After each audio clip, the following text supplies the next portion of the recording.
নমস্কাৰ বন্ধুসকল, আজিৰ এই ভিডিঅ'টোলৈ আপোনালোকক স্বাগতম জনাইছোঁ।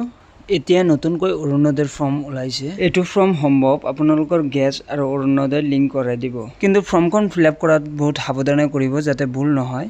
এই ফৰ্মখনৰ প্ৰথমে আছে LPG সংযোগ থকা পৰিয়ালৰ সদস্যগৰাকীৰ নাম।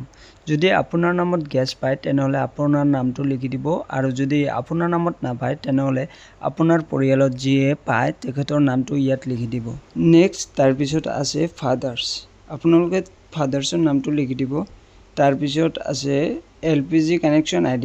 আপোনালোকৰ যিটো ID আছে LPG কানেকশ্যনৰ সেই IDটো বহাই দিব। তাৰপিছত আছে আধাৰ নাম্বাৰ, যাৰ নাম আপোনালোকে ইয়াত দিছে তাৰ আধাৰ নাম্বাৰটো আপোনালোকে লিখি দিব। নেক্সট আছে ৰেচন কাৰ্ড নাম্বাৰ।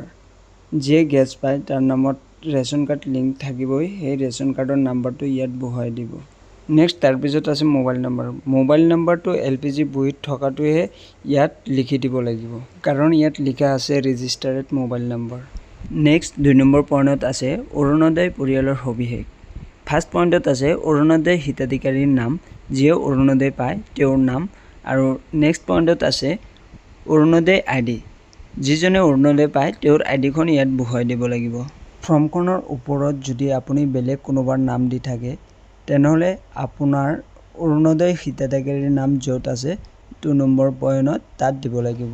নেক্সট পইণ্টত দিয়াই আছে আপোনাৰ অৰুণোদয় IDটো লিখি দিব। নেক্সট 3rd নম্বৰত আছে চেল্ফ ডিক্লেৰেশ্যন। ইয়াত আপোনালোকে টিক মাৰ্ক মাৰি দিব। আৰু ডকুমেণ্ট কি লাগিব আপোনালোকৰ মই কৈ দিছোঁ। আধাৰ কাৰ্ড লাগিব, LPGৰ বহীৰ ফাৰ্ষ্ট পেজটো লাগিব, ৰেচন কাৰ্ড লাগিব। এইখিনি হ'লে আপোনালোকৰ হৈ যাব। ইয়াত দিয়া আছে অৰুণোদয় আবেদনকাৰী স্বাক্ষৰ। ইয়াত আপোনাৰ ছিগনেচাৰটোহে দিব, আৰু তাৰপিছত আছে LPG সংযোগ থকা আবেদনকাৰী স্বাক্ষৰ। ওপৰত আপুনি যদি বেলেগ কাৰোবাৰ নাম দি থাকে তেনেহ'লে তাৰ ছিগনেচাৰ হ'ব, আৰু যদি আপোনাৰ নামতে LPG গেছ থাকে তেনেহ'লে আপোনাৰ ছিগনেচাৰে ইয়াত দিব পাৰিব।